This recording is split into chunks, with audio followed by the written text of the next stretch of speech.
To automatically change your Galaxy Watch face when driving mode is on Samsung Galaxy S24 Ultra, swipe down the top of the screen and then tap setting icon. Scroll down the screen to find mode and routine. Tap mode and routine. While you are in the mode section, tap driving. Scroll down the screen. Under change appearance section, tap watch face thumbnail.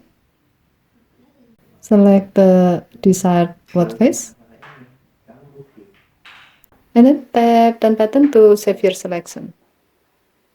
With the setting, when driving mode is active, your phone will automatically change your Galaxy Watch face to the selected watch face.